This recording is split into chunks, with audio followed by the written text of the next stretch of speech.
দেখছেন তো আমড়ার আচারগুলো কত সুন্দর হয়েছে আর কত লোভনীয়। আচার তো অনেক রকম খেয়েছেন, তো একবার আমড়ার আচার বানিয়ে খেয়ে দেখবেন। একবার যদি আমড়ার আচার বানিয়ে খান তো অন্য আচার খাওয়া ভুলে যাবেন। আর গরম ভাতে ডালের সঙ্গে এরকম আমড়ার যদি আচার থাকে তো একেবারে জমে যাবে। ছোট ছোট কিছু টিপস যদি ফলো করেন তো আপনাদেরও আচার 3 বছর একেবারে ভালো থাকবে, একটুও নষ্ট হবে না।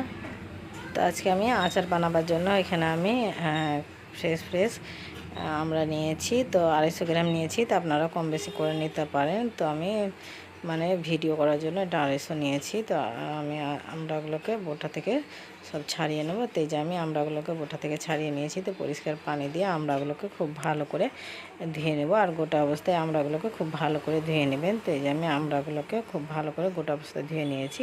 তো আমড়াগুলোকে কেটে নেব। আর এই আমড়াগুলো খুব সহজে কাটা যায়, এই যে বুঝতে পারছেন খুব সহজে আমড়াগুলো কেটে যাচ্ছে। তো এভাবে আমড়াগুলোকে আমি 4 টুকরা করে কেটে নেব। তো এই যে আমি একটা আমড়া 4 টুকরা করে কেটে নিয়েছি। তো এইভাবে আমড়াগুলো 4 টুকরা করে কেটে নেবেন।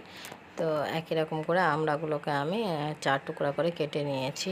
আর এইভাবে আমড়ার আচারটা আপনারা বানিয়ে 3 বছর অবধি স্টোর করে রাখতে পারবেন, একটুও আমড়ার আচারগুলো খারাপ হবে না। তো এখানে আমি 1 চামচ সাদা লবণ দিয়ে নেব। আর এখানে আমি 1 চামচ হলুদ গুঁড়ো দিয়ে নেব। সাদা লবণ আর হলুদ গুঁড়োকে খুব ভালো করে মিশিয়ে নেব। তো লবণ হলুদগুলো খুব ভালো করে মিশিয়ে নিয়েছি। তো এখানে একটা বড় প্লেট নিয়েছি। তো আমড়াগুলো সব ঢেলে নেব। আর এই কাজটা কিন্তু খুবই জরুরি, নইলে আমড়ার আচারগুলো আপনারা 3 বছর অবধি স্টোর করে রাখতে পারবেন না। তো আমড়াগুলো আমি 2 ঘন্টা রোদে শুকিয়ে নেব। যে আমি আমড়াগুলোকে 2 ঘন্টা শুকিয়ে নিয়েছি। আর বুঝতে পারছি কালারটা হালকা চেঞ্জ হয়ে গেছে। তো আমি আচারটা বানিয়ে নেব। তো আচার বানাবার জন্য এখানে আমি কিছু গোটা মশলা নিয়েছি। তো এখানে আমি 4 পিস শুকনো লঙ্কা নিয়েছি। তো ঝালটা আপনারা আপনাদের পছন্দ মতো লঙ্কাটা কমিয়ে বাড়িয়ে নিয়ে নিতে পারেন। তো এখানে আমি 1 চামচ মৌরি নিয়েছি। আর এখানে 1 চামচ গোটা জিরে। আর এখানে আমি 1 চামচ গোটা ধরে নিয়েছি। আর এখানে 1 চামচ গোটা পাঁচফোড়ন নিয়েছি। তো প্রথমে আমি লঙ্কাগুলোকে হালকা ভেজে নেব। তো শুকনো খোলায় আমি প্রথমে লঙ্কাগুলো হালকা ভেজে নিয়েছি। তো বাকি মশলাগুলো দিয়ে আমি হালকা ভেজে নেব। তো এই যে মশলাগুলো অনবরত নাড়াচাড়া করে ভেজে নিয়েছি। আর বুঝতেই পারছেন কালারটা একটু চেঞ্জ হয়নি। মশলা থেকে একটা সুন্দর সেন্ট বের হচ্ছে। তো মশলাগুলো আমার ভাজা হয়ে গেছে। তো আমি একটা প্লেটে ঢেলে ঠান্ডা করে নিয়েছি। তো ভেজে রাখা মশলাগুলো মিক্সিং জারে নিয়ে নেব। তো এই যে আমি ভেজে রাখা মশলাগুলো মিক্সিং জারে নিয়ে নিয়েছি। তো ঢাকনা লাগিয়ে হালকা মোটা করে পিষে নেব। এগুলো হালকা মোটা করে পিষে নিয়েছি। তো এই যে এরকম করে পিষে নেবেন। তো আমি আমড়ার আচারগুলো বানিয়ে নেব। তো আমড়ার আচার বানাবার জন্য এখানে আমি কড়াই নিয়েছি। তো কড়াই আমি সরষের তেল দিয়ে নেব। তো আমি এখানে 200 গ্রাম সরষের তেল নিয়েছি। তো আমি 250 গ্রাম আমড়া নিয়েছি, তাই আমি 200 গ্রাম সরষের তেল নিয়েছি। তো এইভাবে আচারটা বানাবেন, তাহলে 3 বছর স্টোর করে রাখতে পারবেন। তো এখানে আমি 1 চিমটে হিং দিয়ে নেব। আর হিংটা দিয়ে নেবেন, তাহলে আচারের টেস্টটা আরও বেড়ে যাবে। তো শুকিয়ে রাখা আমড়াগুলো আমি দিয়ে নেব। তো এই যে আমি শুকিয়ে রাখা আমড়াগুলো দিয়ে নিয়েছি।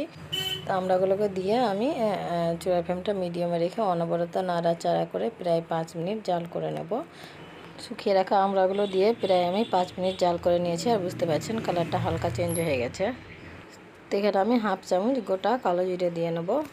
তো আচারটা 5 মিনিট জাল করার পরে কালো জিরেটা দিয়ে নেবেন, তাহলে আচারের এটা ফ্লেভারটা খুব সুন্দর। কালো জিরে এগুলো দিয়ে হালকা নেড়ে নেব। তো এখানে আমি 1 চামচ বিট লবণ দিয়ে নেব।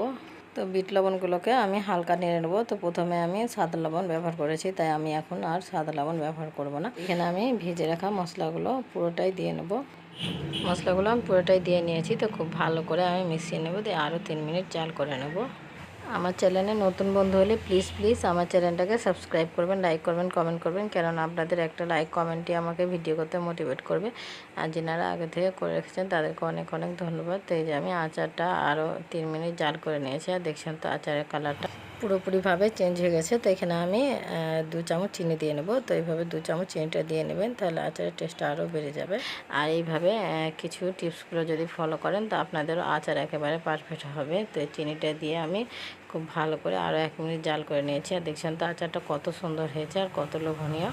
তো আমড়ার আচারগুলো আমার হয়ে গেছে। তো আমি গ্যাসটা অফ করে দেবো, দিয়ে পুরোপুরিভাবে আচারগুলো ঠান্ডা করে নেব। যে আমার আচারগুলো আমি পুরোপুরিভাবে ঠান্ডা করে নিয়েছি। আর দেখছেন তো আচারটা কত সুন্দর হয়েছে আর কত লোভনীয়।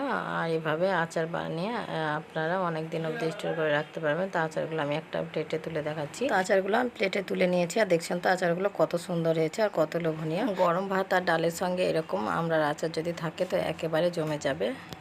যখনই আচার স্টোর করবেন এরকম একটা কাঁচের বয়াম নেবে। কাঁচের বয়ামটাকে খুব ভালো করে পরিষ্কার করে ধুয়ে খুব ভালো করে বয়ামটাকে শুকিয়ে নেবেন। বয়ামে একটুও যেন পানি না থাকে। তো তো আচারগুলো আমি বয়েমে ভরে নেব। তো এই যে আমি আমড়ার আচারগুলো বয়েমে ভরে নিয়েছি, আর দেখছেন তো আচারগুলো কত সুন্দর হয়েছে। এইভাবে আমড়ার আচার বানিয়ে আপনারা 3 বছর অবধি স্টোর করে রাখতে পারবেন।